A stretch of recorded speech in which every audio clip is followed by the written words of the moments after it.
800-282-3333 or visit starregistry.com, you can give the most memorable gift. The star your name will be recorded in book form in the U.S. Copyright Office. Visit starregistry.com or call 800-282-3333.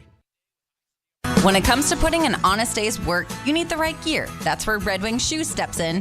Trusted by the toughest, worn by the best. Hi, Teresa here from the Fargo Red Wing Shoe Store. We're more than footwear. We're committed to quality, durability, and comfort for your feet. Whether you're in the field, on a job site, or out on the town, Red Wing Shoes has a perfect fit for you. Red Wing Shoes, where hard work meets the perfect pair. Because a job worth doing is a job worth doing right. 3003 Main Avenue in Fargo. Red Wing Shoes for ultimate durability. This is Weather and Ag in Focus with Bridgette Readel, Justin Storm, and Dean Wysocki.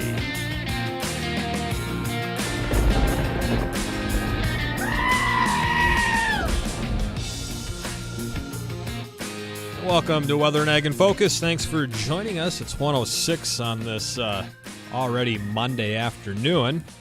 Thanks for joining us again, taking a look at temperatures outside. We're in the upper 30s, and it's foggy outside. We'll have a full rundown on that forecast coming up in just a moment. I'm meteorologist Justin Storm.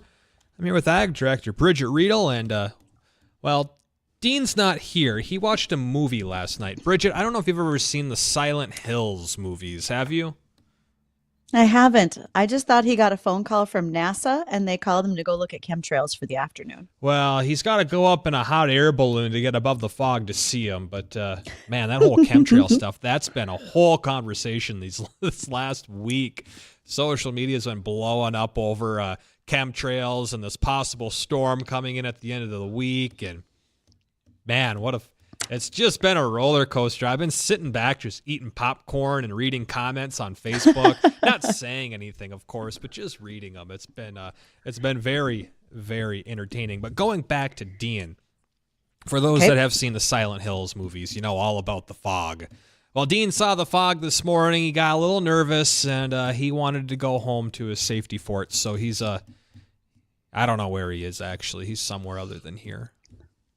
Well, I'm so glad he has some pets over there to keep him company. Indeed. Good thing that's happened. Yes. So speaking of storm at the end of the week, could you clarify that? No. I'm just a little curious. You already know. Please? What day are you driving? Well, Thursday. So how bad is it? Where are you going? Just fill me in. I'll be coming back from Devil's Lake. You should be fine. Woohoo! Look at that for once. But I thought you were Not traveling me. on Friday. You told us Friday last week. No, I knew it was going to be Thursday, and you guys were saying it could be a Thursday-Friday situation for weather. So I'm glad to see I have mostly dodged the bullet. Yeah. And what's that bullet look like? I mean, it's not a big one, but it's a bullet for some people, I suppose you could say. And that'll be kind of over a 4-day stretch, but really as a whole, it'll be over 2 days, Thursday and Friday. It'll start on Saturday, and it may linger into, did I say Saturday? It may. Yeah, you said Saturday. It'll start on Wednesday, and it may linger until Saturday. But really, the true weather will be occurring on Thursday and Friday. And I'll run that down here in just a second. If you want to join in on our conversation, ask some questions about the weather, ag, this storm coming up at the end of the week, the LRC, anything, give us a call on the Red Wing Shoes phone line. That's 701-293-9000. Email to the program is weather.or.ag@flagfamily.com. Also, comment boxes over there on Facebook and YouTube Live at WAG in Focus. So what we're dealing with today is a lot of fog across the state, a lot of dense fog as well. We just had a little band of some more dense fog roll through the FM area, and since that pushed off into Moorhead, further into Minnesota. And as a whole, the fog is getting lighter and thinner, and we're actually starting to see a little bit of clearing in northeastern South Dakota. Unfortunately, that clearing line looks to go just west of Fargo, so if we can get some of that clearing to build off into Lakes Country, that will eventually funnel into the Fargo area. I just don't think we're really going to see a whole lot of sunshine today, but there is that possibility that we could shake this fog by late afternoon and evening. Just not a great one. If we do burn off that fog, we'll quickly rise up into the mid-40s, but I think we're going to be capped at about 40 degrees, and it's 37 right now with about 4-mile visibility outside of Hector. For tonight, areas of fog are likely to redevelop, becoming dense in areas. There will be a little drizzle, a few pockets of a freezing drizzle possible, but I don't think it's enough to cause much of an issue for traveling tomorrow morning. Just keep in mind there may be a couple of slick spots here or there, but within the valley, should be okay. We'll drop down to a low of 33 tonight, with south winds around 5 miles an hour. Tomorrow, like today, likely going to hang on to fog throughout most of the day. That will cap us right around 40 to low 40s if, and a big if, we can see some sunshine, hence burning off some of the fog by the afternoon. Again, we will quickly rise into those mid-40s. I think we'll just fall short of that. Wednesday will turn breezier. We'll get rid of some of that fog, but we introduce some isolated rain showers with a Colorado. We'll try that one again. A Colorado low. There we go. Hey, Charlie Brown's teacher. Thanks for that. Yeah, what do we know? Right. That's going to roll over the Rockies Wednesday. It'll bring in a couple of isolated rain showers on Wednesday, and that will become more widespread scattered rain showers throughout eastern North Dakota as well as all of Minnesota on Thursday. While if you head into central western North Dakota as well as southern Canada, that's likely going to be scattered snow showers all day on Thursday, packed in with a little bit of wind. Generally about 10 to 25 miles per hour. So a little bit of blowing or drifting snow out there. But within the valley, Minnesota, and much of eastern North Dakota, say Devils Lake, Jamestown eastward, it's going to be all rain. And we're not going to see that mixing in with snow until after dark and into Thursday night is when I suspect we'll see some of that snow starting to get into eastern North Dakota. And then we'll be seeing some light scattered snow showers throughout the afternoon of Friday. That's how it looks like today. That's how it's looked the past couple of days. Now, there are some models that vary this a little bit, and ultimately it'll come down to how where the storm exactly tracks. That's going to lead to who's going to get the snow, who's going to see the rain, who's going to get the most. Right now, it looks like western, central, and north central North Dakota into southern Canada will have the best shots at seeing the heaviest snow accumulations of possibly 6 to 10 inches of snowfall. So here within the valley, still a little early to tell, but it's looking like only a couple of inches right now with about a half inch to maybe 3/4 of an inch of actual rainfall before that turns over to snow. But if the storm tracks a little bit further to the south, we may be able to tap into some colder air, and in return that would switch us over to snow a little sooner and bring those amounts up. But as a whole, it's just too early to exactly tell what the exact impacts are going to be here in the FM metro outside of it starting as rain on Thursday and turning over to snow Thursday night into Friday morning right now, Bridgette. Things are coming right along. And this is crazy February weather. I'm glad to see that there's going to be a little bit of a cold streak coming again. Not everybody thinks that, but we do have those who would like to see us maybe pump the brakes a little bit on our springtime coming in a little bit too soon. And especially if you are concerned about stockpiling some of your commodity crops like sugar beets. Even if you have grain, sometimes it's nice to keep some of those bins a little bit cooler, etc. So we'll see how all that continues to go for us as we roll closer to spring. Yeah. We got some fun things coming up on the program today. We'll run a few of those down. We have a guest that'll be joining us here in our next segment. Sorry, that would be... Yeah, if you want to introduce her, I got to get something else pulled up here.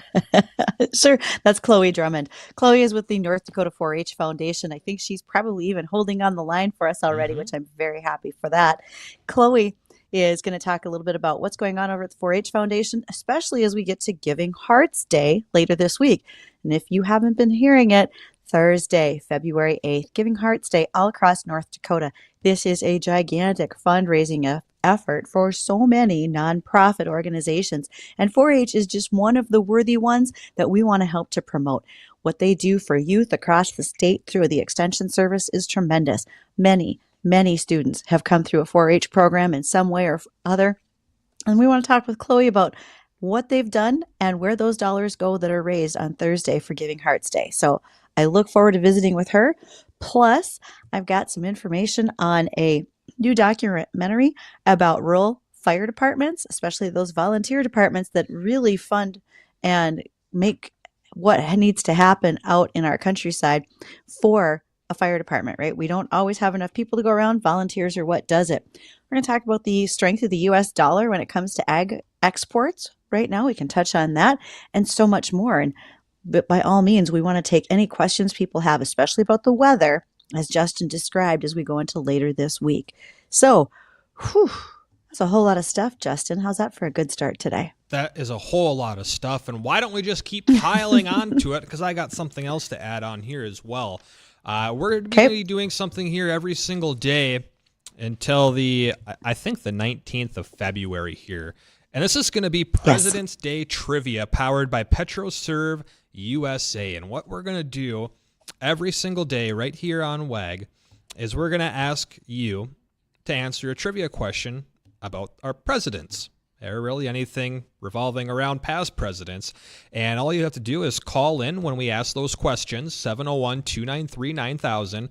And if you can answer that question correctly, or at least the first person I get to who can answer that correctly, is going to be qualified to go into a drawing to win a $250 gas card courtesy of PetroServe USA. So we'll be doing that at some point throughout the course of our show as well today and over the next couple of weeks. So you want to make sure you stay tuned because you never quite know when we're going to do that trivia question.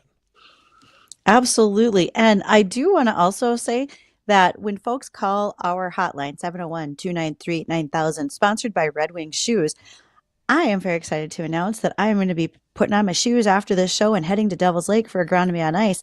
Thank you to Teresa and the gang on Main Avenue for making sure I have the right shoe for the right job. And I really like mine. They have broken in nicely. I'm very happy with my Red Wings. So just a shout out to her and a thank you for all of you who use our phone line and is sponsored by Red Wing Shoes. Awesome. Well, we got to get caught up with the American Ag Network. When we come back, we'll be rejoined with Chloe. We'll be talking about the 4-H Foundation. And again, if you want to ask some questions, 701-293-9000. We'll get all those answered, and I'm sure there's a bunch of information in here that you're going to want to hear. So stay tuned. Livestock lower, led by feeders. For the American Ag Network, I'm Richard Risvet with this market update. Even though last week was a busy one for the live cattle cash cattle market, the complex is trading lower today as traders want to see how the market's fundamentals shape up this week before they push contracts any higher. It was interesting to note that 90% of last week's negotiated cash cattle trade was committed to nearby delivery. This likely means that packers are relatively short bought, which is why they're willing to pay $3 to $5 more for the cattle. Last week's negotiated cash cattle trade totaled 69,008 head. Of that, 90% were committed for nearby delivery, and the remaining 10% were for deferred. Last week, Northern cattle traded for $280, $3 higher than the previous week's weighted average. Trade in Texas was mostly marked at $178, which is $3 higher, and Kansas cattle sold for $178 to $179. That is $4 to $5 higher than the previous weeks. Box beef prices are higher, with choice steady and select up 34 cents with a movement of 52 loads. Now, traders let the feeder cattle contracts drift lower today as they want to see how sales fare early this week as well in the countryside and to see better support from the live cattle cash cattle markets before they advance the market once again. Now, the lean hog complex, that also continues to trade lower today as the market waits to see what develops for fundamental support. On Thursday, the market will see another USDA WASI report that could share more insight into 2024 export expectations. It will be interesting to see if 2024 exports increase from a month ago as China is believed to need more pork. We'll get a look at the livestock numbers next. You're listening to the American Ag Network.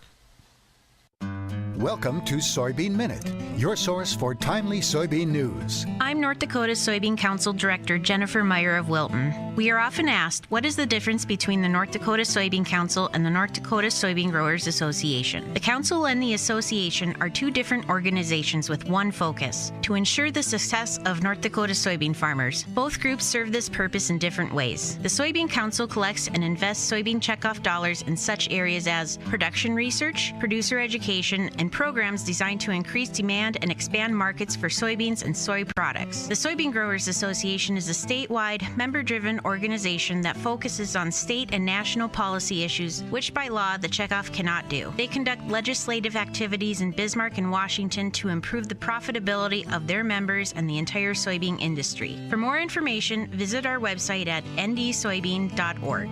This message is brought to you by the North Dakota Soybean Council and the Soybean Checkoff. Get a look at the livestock numbers. Live cattle, February down 60 at 179.95. April down 125 at 182.50. June down 137 at 180.40. And the August live cattle, they're down 135 at 180.32. February lean hogs down 55 at 74.90. April down 112 at 82.70. And the May lean hogs, they're down 120 at 87.32. For the American Ag Network, I'm Richard Ristvet. This is Weather and Ag in Focus with Bridgette Readel, Justin Storm, and Dean Wysocki.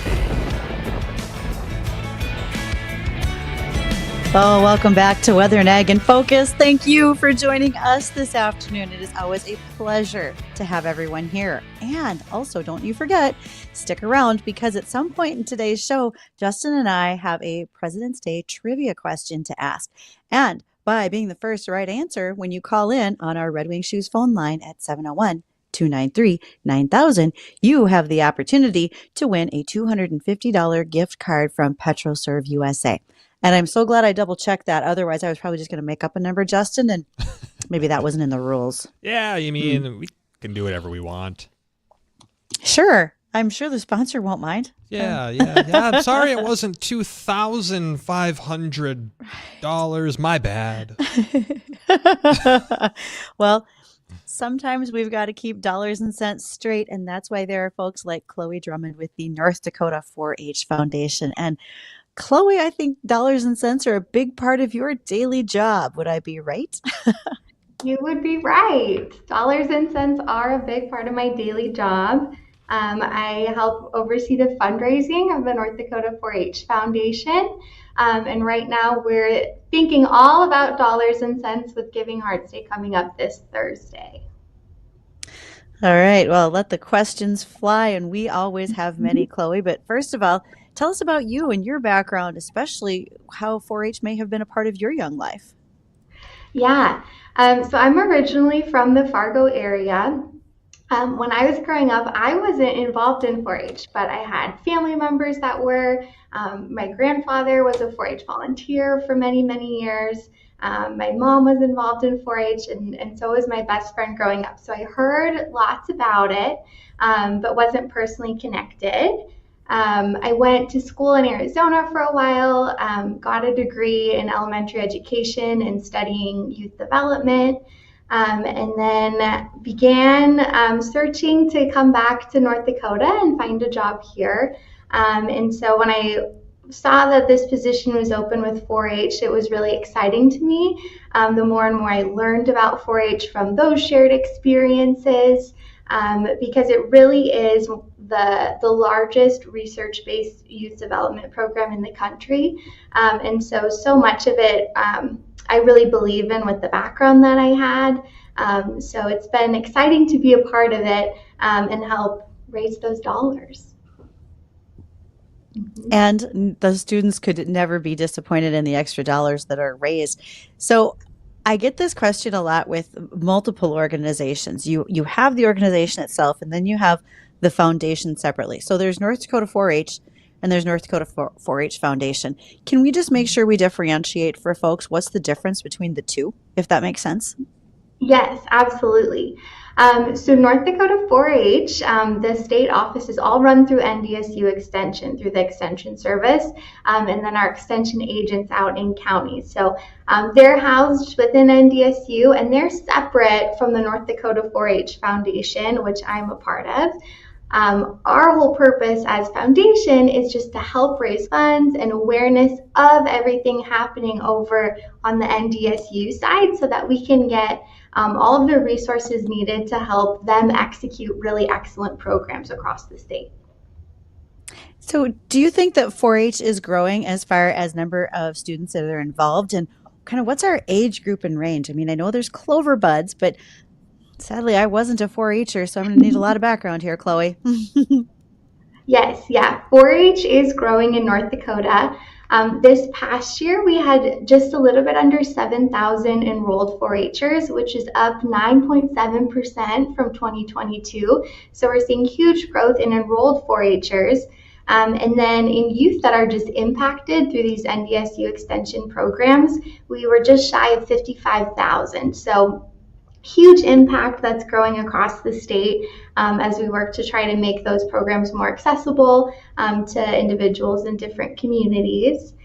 And then as far as age range goes, like you said, we have clover buds who are involved in 4-H. They're getting like their first taste of what it is to do a 4-H project. Those are 5 to 7-year-olds, and then 4-H is really for an age range 8 to 18. So there's a whole bunch of different learning that takes place within that as they take part in projects and leadership experiences. We have a lot of unique things for older high school students where they can go on some national trips and gain really important skills to help prepare them for their careers. And then we also have 4-H ambassadors, who are those that have exited like the traditional 4-H program. Most of them are seniors or college students, and they want to help represent what 4-H is and share their experiences. So really, 5 years old to 22 is the age range we're talking about. And then we have volunteers who are adults in the community. So really, really, truly, there's just a huge, broad range of people across our state who are involved. Okay, that's phenomenal. And that also prompts me to ask the question, rural or urban? Are you seeing growth in one side versus the other greater? And I think most folks associate 4-H with just smaller rural schools, even though it's administered through the county extension service. So what does that look like statistically? Are you seeing more kids that come into the programming through urban centers as well? Yeah, we're seeing growth in both areas. I think, something with my own experience, not having been involved in 4-H, when I initially thought of it, I was like, it's rural, it's agriculture, it's, the corn clubs and the canning clubs that used to be long, long ago. But 4-H is so broad, and every day as I learn more and more about it, it's just exciting to see. There's programs in STEM, and there's, youth who are building drones, learning how to code. There's different crafts and art projects that are taking place. There's stuff in environmental science, and then of course all the traditional things that you think of when you think of 4-H in communities. And so really, if you can think of something you're passionate about or that you're excited about, there's a project for you within 4-H, and we can find something that helps really foster that excitement. Okay, that's going to lead me right into one of the questions I have. As you mentioned earlier, and just again now, a 4-H project. And again, in my head, I'm going to compare a lot of things to my FFA experiences. What might some examples be of some really traditional and versus new and emerging 4-H projects that students are working on? Of course, yeah. We have, really traditional ones within animal science, where a youth might spend time raising, we have goats and things like that, meat goats that they might go and show at their county fair and then hopefully at the state fair. But then there's also all of our static exhibits. So like my dear friend growing up, she did a lot of scrapbooking projects or photography projects and got to take those to the state fair and show those and what she learned through that experience. And then we also have different competitions and things that teams are working on that they'll show as a project. I know in STEM they do I think they call it a STEM challenge every year, where they're coming up with like a solution to a different problem or a really creative way to accomplish a task by constructing something, engineering something like a device or a machine. So there's so many different projects that you can take, but through it all, you're learning really valuable life skills, which is what we want our youth to be taking away from the experience. Go ahead, Justin. Sorry, I was just going to reiterate what she was talking about there. Yeah, with people who have gone through the 4-H programs and they've gone past the 5 to 22 or the 8 to 18-year-old kind of main demographic, coming back as adults and volunteers, what do they say from what they've gotten out of it years down the road? What do they think when they look back on 4-H, some of those big things they've been able to pull away? Are they happy? Do they encourage other people to do the same thing that they did as well? Yes, yeah, this year, I'm really excited. We celebrate our Century families, which are families that have over 100 years of 4-H experience. And we will be honoring our largest group of Century families ever that we're inducting. So that's really exciting, and it's really a testament to that legacy within families. But also on a broader scale, the National 4-H Council just last week published a study about the effects of 4-H on youth. And some of the things that they said of 4-H alumni were that they're 3 times more likely to participate in community service. They're 2 times more likely to live with intentionality and purpose. And they're 2 times more likely to have the goal of being a leader. So those are all things that really stem from having that experience early on and building those skills of leadership and having a growth mindset and, being in an environment with caring adults that we see years down the road. Very interesting. Well, if anyone's got a question for Chloe, and you want to ask that about the 4-H Foundation or maybe something going on with 4-H, feel free to reach out to us and give us a call on the Red Wing Shoes phone line. That's 701-293-9000. Email is weatherorag@flagfamily.com, as well as those live comment boxes over there on Facebook and YouTube Live. We got to get caught up with bottom of the hour news here quick, but when we return, we'll continue this conversation about 4-H with Chloe Drummond. You expect your home to protect everything you love, but you don't expect the ways water is breaking down your basement and damaging your home. Mold, cracks, and of course visible water are just a few signs your basement is compromised. But there's one way to get answers to all your concerns. A free home inspection from Innovative Basement Authority. We put water back in its place. Go to innovativebasementauthority.com. License number C139366, BC 765730. Good afternoon, I'm Tom Tucker, WDAY News First. Senator Kevin Cramer says there's plenty of concern about the $118 billion border bill unveiled by the Senate Sunday. People are understandably suspicious, maybe even skeptical. All of it understandable. The bill includes $60 billion for Ukraine. $20 billion is earmarked for measures related to the U.S.-Mexico border. The bill would allow 1.5 million illegal immigrants to enter the country each year. House Speaker Mike Johnson says the bill is dead on arrival. Fargo and Moorhead first responders rescued a man from the Red River this morning. Authorities say they responded to the Moorhead side of the Main Avenue Bridge around 5:20. They pulled a man from the water and took him to a nearby hospital.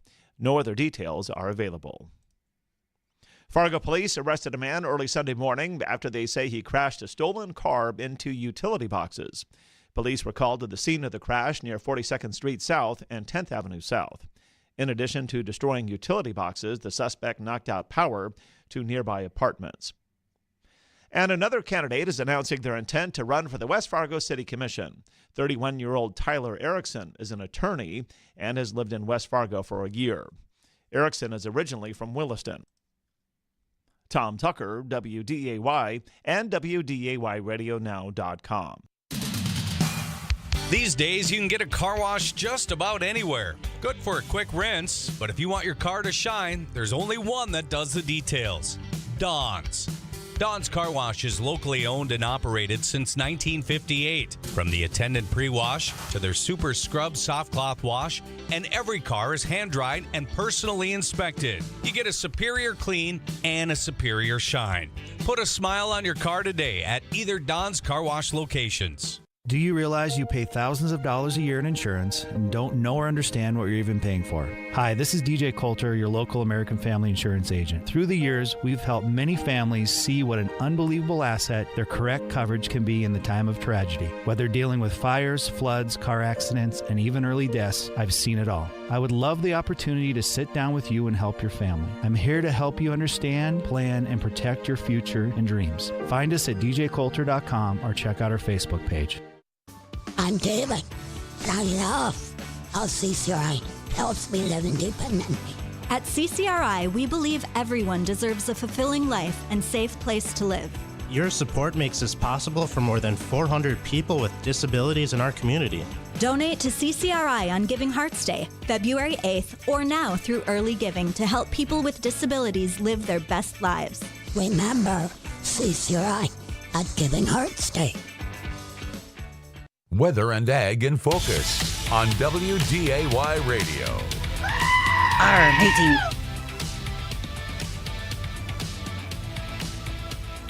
and is so excited about Giving Hearts Day on Thursday, even the goat let out a roar. How's that sound? Oh, yeah. It's going to be a big day. Thursday, February 8th, right here this week, will be Giving Hearts Day. Apparently, I'm ahead of the trend. I'm already in my red. And just a reminder to everyone that if you have not planned your giving, please do. Whether it's $5, whether it's many zeros after that, you are welcome to join any and all of our nonprofit organizations in that day of giving. One of those organizations happens to be the North Dakota 4-H Foundation. And we get to spend this afternoon visiting with Chole Drummond with the foundation. And she's talking a lot about what goes on in 4-H because I'm not going to lie, I'm a little biased. I had my FFA time and I want to make sure I give enough airtime to 4-H as well, Chole, because you guys are an outstanding organization and so happy that you're joining us today. Thank you for that. So let's ask you some more questions. One of those is, I want to know, as I look at the website for North Dakota 4-H through the extension offices, it talks about camps. Can you describe, do you know anything about the 4-H camps that kids go to or what's going on for students, what's available for them? Yes, so we have a beautiful camp facility out near Washburn, North Dakota. It's 80 acres right on the Missouri River. Beautiful, beautiful out there. So we offer 4-H camps all summer long. Those will be open for families to sign up and register for at the beginning of March here shortly. But we just offer as many camps as we can to help spark interest in youth and help them find what they're passionate about. So we have, I wish I had a horse camp. So that's like for kids that haven't had that experience with a horse, they get to go to camp and have that first interaction. We have trades camp where they're learning really practical skills like welding and things like that. We have adventure camp, which is more like a traditional camping experience. And a whole bunch of other camping opportunities throughout the summer that you can sign up for depending on what you're interested in. And then we also rent out that facility too. So if you're looking for a place to have a retreat, have a family reunion, just get away for the weekend, you can also consider renting that out as well. Geez, Justin, if we pass the hat at the office, maybe we can send you to the I want to have a horse camp so you don't have to just dream about it anymore. Or maybe we can get Dean that cow also. Bessie needs a friend. You can't have one. You got to have two. That's right. Every cow needs more around them. That's why they're a herd. So camp would be an awesome way for students to participate. And when you think about what goes on at Giving Hearts Day, Chole, some of those dollars go to the camp funding, or when you are part of this big day on Thursday, have you got designations of where your dollars are going to go for Giving Hearts Day to kind of tell us how that looks for you? Yeah, so the dollars on Giving Hearts Day go towards the 4-H Foundation's general fund. And what that does is it really helps us give those dollars where they need to be in order to go the farthest and to help 4-H really grow in the way that it needs to. So that we're able to help fund some of the programs that might not be as well known or might not be people's things that people are as familiar with that we want to help fund and grow throughout the state. A big portion of Giving Hearts Day does go to camp scholarships though. So some of those camps that I mentioned, I wish I had a horse camp, adventure camp, livestock camp, those cost about $370 per youth to be able to attend. And like I said before, we want to make sure that all youth across the state are able to be involved in 4-H if they want to, that all of our youth are able to explore what might be a passion of theirs or something they might want to even make a career of down the road. So we're able to help provide those scholarships to ensure that they're able to get to camp. So that is something that those Giving Hearts Day dollars will go towards. Right. And what other ways that you go about trying to raise money for 4-H? What are some of those other tactics that you're using to raise funds for 4-H? Yeah, we have a very dedicated donor family, friends of the foundation who routinely support us, which we're really grateful for. We also have lots of opportunities for companies to get involved with sponsoring a program or help sponsoring awards at the state fair level. So that's a huge opportunity if you feel that that's something your business would like to be involved in as well. And then Giving Hearts Day is a large fundraiser, of course, like our end of the year appeals and things like that are as well. I see. Do you do anything when it comes to forms of, might be the way to say it, I don't want to just say gambling, but gambling. And what I'm thinking of is, raffles? Well, what I'm thinking of is in the Brainerd Lakes area, and I think that this is a 4-H camp. It's Camp Confidence in the Brainerd Lakes area. And I want to say it's a 4-H camp, but I'm not certain. But within the Brainerd area, the pull tab system that they do out there, the funds go to that camp. So I'm wondering if there's some similarities that happen here in the Valley with 4-H at all. It's not something we're involved in right now, but there are lots of opportunities in North Dakota for charitable giving through lottery and things like that. But nothing we're involved in right now. I see. Do you have a goal for Thursday for Giving Hearts Day, Chloe? Is there something that you as a board have decided we really want to hit this number? And is it so that people know what you're trying to achieve? Yes. Our goal for Thursday on Giving Hearts Day is to raise $50,000 for 4-H. We have $15,000 raised in matches right now from some very generous individuals and companies. So if we can get 15,000, we'll have 30 and be well on our way towards that $50,000 goal. That's awesome. And that's what I was just going to ask is, matching funds, how does that work? And you described it. You've got 15,000. You need to raise another 15 as a match to it. Do you have a list of who are your matching sponsors that you could read? Because it's always great to give recognition to them. Yes. Let me pull my little list here so I don't miss anybody. We have the North Dakota Landmen's Association, Jerry Hattelstad Memorial. He was a very involved 4-H leader and volunteer. Proceed, the Jim Kirk ID Memorial Fund, Peterson Farm Seed, Greg and Lene Lardy, Drummond Financial Services, Jeff and Leanne Schaefer, and Eric and Susan Lawlam. So a whole bunch of individuals who are really passionate and have said, this is something we want to be a part of and we want to help inspire and give others that opportunity to be generous as well. That's awesome. I recognize a lot of names right in there. And in fact, I donated recently in honor of Jerry Hattelstad. He is the father of a dear friend of mine. And I believe I designated, make sure you don't use this until Giving Hearts Day, because I do want this to be a part of all the matching so it goes to all the right places. I'm very happy to see that. Good for Jerry's family. And fun fact, Jerry's grandson is currently a 4-H ambassador. So that makes this connection even better, I think. Yes, he's our 4-H ambassador on the board. We have an ambassador always on the board to help give us insight there. So Aiden's in that role right now as well. So speaking of your board, how do you get folks to be members on the board? Because organizations are always looking for volunteers. So if you could describe that as far as the board is concerned, but then also how can adults help in their local community, maybe as club leaders, et cetera? Yes. We're always looking for volunteers in a whole bunch of different capacities. Right now, a really easy way, if you're looking for some of those opportunities, is right on the Giving Hearts Day page for us. We have some listed out there. So one would be if you're interested in being a board member. We're specifically looking for members who have experience in marketing, fundraising, things like that. We are also looking for individuals who would like to have or would be open to having a 4-H'er come and job shadow them. Like I said before, we're really trying to build up career-ready young people, and so giving them the opportunity to see individuals in their industry is really awesome. So that's another way you can volunteer to be involved.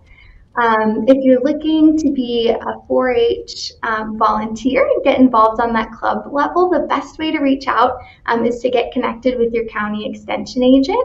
You can learn who that is right on the Extension website, or you can email ndsu.4h@ndsu.edu, and they'll get you connected with the people you need to be to get involved in that way. So many different ways you can support 4-H with your time. Because every organization needs it. And so just a couple of last things here for you, Chloe, as well. Are there any famous 4-Hers out there that we should know about, folks that are serving in some very public roles that maybe were 4-H members as kids? You know, I'm sure there are, and I'm still learning a lot of 4-H history myself, so I don't know that I can name any off the top of my head. Okay. Well, I think that's awesome. Honestly, that's your trivia question assignment for next time. Those famous 4-H members, who do you want to emulate, right? So one more time as we wind down in our last couple of minutes, talk to us about programs that are available for students so that there may be something that catches their eye or their parents, and a reminder about 4-H camps. And then after that, I'm going to ask you a little more about donations. Yeah, we have so many programs in 4-H. If you can think of something that is exciting to you, we have a program for it. We have 4-Hers who are building drones, 4-Hers who are learning to code, 4-Hers who are showing animals, 4-Hers who are baking cakes and other baked goods. So if you can think of something that's creative, something involved with an animal in STEM, or even communication, we have some speech options and things like that, we can find a 4-H program for you. We have camp registration for our 4-H camp in Washburn opening up on March 1st for a whole number of camps. Again, if you can think of it, there's a camp for you too. So you can check some of those out online on our website. And then we have Giving Hearts Day coming up this Thursday. Very, very exciting. And let's say it's past Giving Hearts Day and folks realize they maybe missed it, or something has changed in their lives throughout the remainder of 2024. They want to set up a memorial fund or anything like that. How can they go about doing that, Chloe? And then, of course, make sure to tie in all of your social media contacts for those who want to reach out to you as well. Yes, if it's past Giving Hearts Day and you're interested in supporting 4-H or getting connected, the best way to go about it is go to ag.ndsu.edu/4-H Foundation, and you can find all of that information there. My email's on there as well. You email ndsu.nd4hfoundation@ndsu.edu, and we can provide you with everything that you would need to get connected further. And then for Giving Hearts Day, like you saw, the link is on that page there, so that's a great place to go. Or from the Giving Hearts Day website, you can also just search 4-H and find us on there, along with all of the other nonprofits you're interested in supporting too. So awesome. Oh, that's fantastic. Thank you so much, Chloe. Chloe and I met at a fundraising dinner, and we had this conversation and said, we should talk about 4-H as it gets a little closer to Giving Hearts Day. So thank you for taking the time, Chloe. Much appreciated. Yes, thank you for having me. Yeah, not a problem. All right, folks, got a real quick here check of the news, etc., and then we come back for more ag headlines and the weather. Stay tuned. If your job is just a job, reboot your 2024 with a career at Thoroldson Ethanol. Be part of a work family that operates one of the largest ethanol plants in America. Clean, state-of-the-art facility that is leading North Dakota's energy revolution. From family-friendly policies like 4 days on, 4 days off, exceptional compensation, benefits, bonus, and incentives. Positions start at $75,000 to $80,000 per year. Bring a strong work ethic, and Thoroldson Ethanol will train you on the job. Apply online right now at ThoroldSonEthanol.com. Mark your calendars for February 8th because it's time to shine your light for others with Catholic Charities North Dakota This Giving Hearts Day. Let's come together as a community to make a real difference. For over a century, Catholic Charities has been serving the elderly, individuals with intellectual disabilities, pregnant women, families, and kids in foster care. Join us in spreading love and support. Visit CatholicCharitiesND.org to be a part of our legacy of compassion and generosity. Let your light shine on Giving Hearts Day, February 8th. Together, we make a brighter future for all.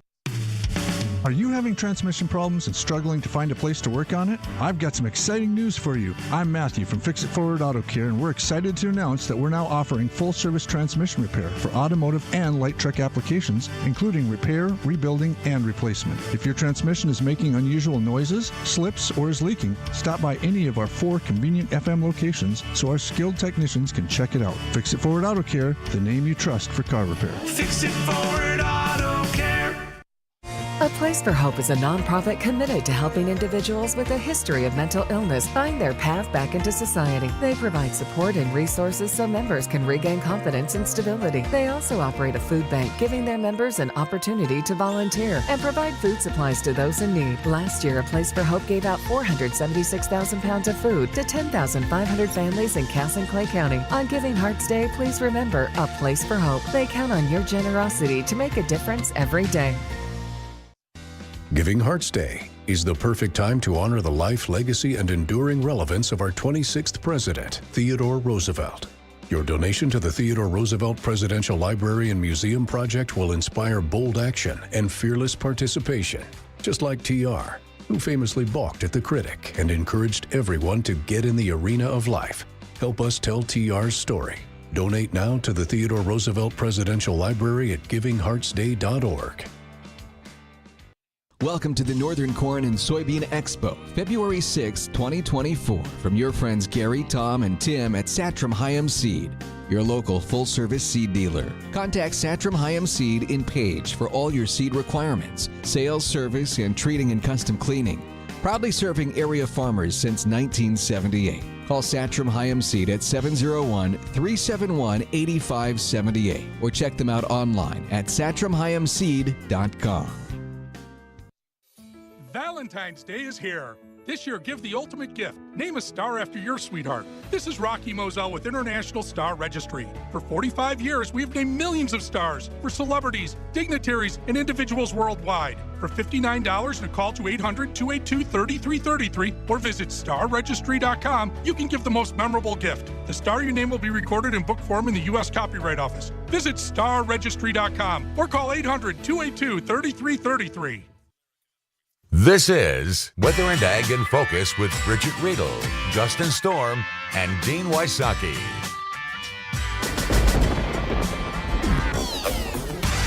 Welcome back to Weather and Ag in Focus. Thanks for rejoining us on this Monday. It's just about 1:52 on this afternoon, and we got a few things to get to, including a couple of ag topics, a check on the weather, but also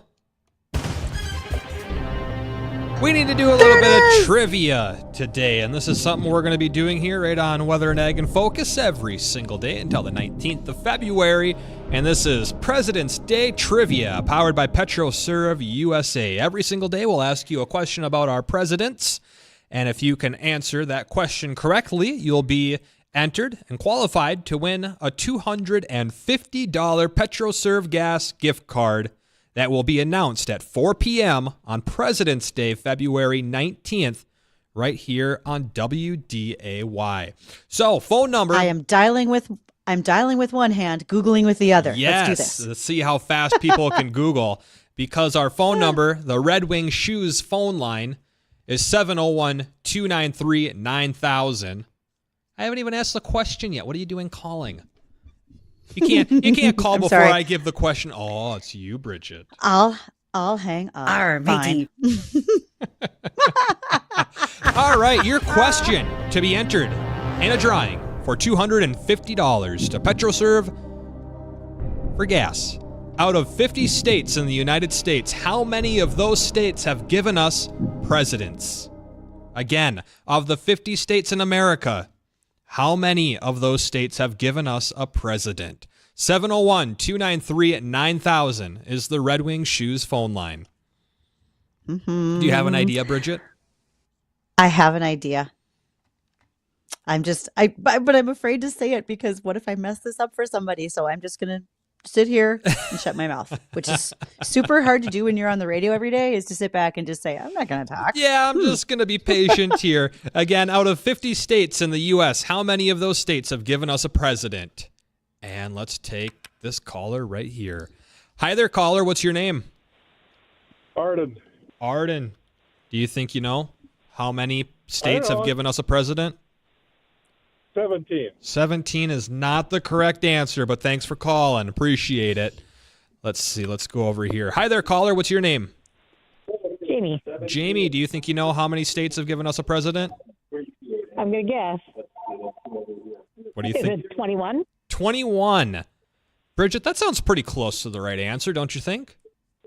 I don't know. I'm looking. What is it? It is 21 states have given us all of our presidents. Yay. Out of the 50, 21 have delivered a U.S. president.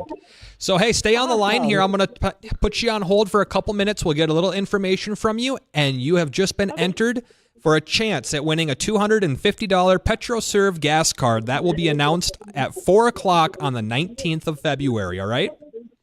Awesome. That would be great. Thanks. Awesome. Thanks for calling. All right, there we go. So, yeah, there was your first dose at presidential trivia. We'll do the same thing tomorrow sometime between 1 and 2 o'clock in the afternoon. And again, that is powered by PetroServe USA. I was going to be a little bit short. I was going to say 17, but it's 21. Very nice. 21. Who would have thought? What are we up to? 45? 6? 46? Here's the deal. I don't keep track of the number. I just know who they are. So maybe that doesn't make sense to a lot of people, but I don't really get worried about saying, oh, that's number 42. Whatever. That's the president. Let's just work with it, shall we? Yeah, we know who's in there right now. We don't necessarily know what number he is. I'm not here for the math. I won't even do math during the show, much less keep track of a president's That's what number. you got me for, but I could care less about what number a president is, so I don't pay attention to that. All the other fun stuff, like how many gallons fall out of a rainstorm over a field, I'll do that math all day long. All day long, but you know what? I have something different and fun for you. Let's hear it. All right. There is a volunteer fighter documentary out there. Did you know that 70% of the United States is covered by volunteer fire departments, covering so many of our rural areas? And a lot of those volunteers stay on their departments because they love it, number one. 2, they have a sense of community. 3, they're afraid if they retire that there won't be anybody to fill them. And so the John Deere Foundation is showing its support by making sure to give donations to rural fire departments. They've also paired with the National Volunteer Fire Council. They have a documentary called Odd Hours, No Pay, Cool Hat. You can find that at oddhoursfilm.com. You can watch it to support volunteer fire departments, ordering Blu-ray and DVDs, and making sure that it gets shown in a multitude of places so that more funds can indeed be raised for volunteer fire departments across the country. Again, that's 70% of our country is covered by volunteer departments. That's a big statistic. Yeah, very big. They do a numerous job out there as well. It's fantastic, Frightening the things to think they do. about what it might be like without them too. I don't think we can fathom it because there's just such a void. I don't know how it could possibly be filled otherwise. Frankly, we run into the spot where there's not enough folks to go around like we maybe once did when it came to all those folks that lived in small towns and were able to be part of the community. We just don't have the physical bodies anymore that are able to do it. So changes are out there, but let's support those who are still involved. Right. I think our my hometown fire department in Brainerd was all volunteer. I think maybe it's changed now, but at least when I grew up there, it was all volunteer. And Brainerd's a fairly good sized town to have a volunteer department. So yeah, that's a pretty big surprise right there. I'm trying to think if there's a larger town north of there besides Duluth. So it's not Pequot Lakes. I think there is. Yeah, Pequot's coming in close. Poor Nice Pequot. try. All right, weather check. All right, check on your weather. We're going to be dealing with some pockets of fog and a little drizzle out there from time to time throughout the rest of the day, trying to burn off some of this lower level cloud and fog. I just don't think we'll burn enough of it off to see sunshine here in Fargo. But to our south, a few pockets of sunshine today. We'll hit a high close to 40. Cool things down to 33 tonight. More areas of dense fog, some mist. Rinse and repeat for tomorrow. Close to 40, light wind, foggy, and more dense fog Tuesday night. Still anticipating a chance for rain, switching over to snow on your Thursday and Thursday night. I'll have a full check on that forecast with more details coming up next with the Jay Thomas Show, which will be starting right after this. Raising help and hope Have you heard about the nonprofit that's helping shape the future of education in our community? It's the West Fargo Area Education Foundation, a premier supporter of West Fargo Public Schools. Previous fundraising efforts helped purchase and renovate the Little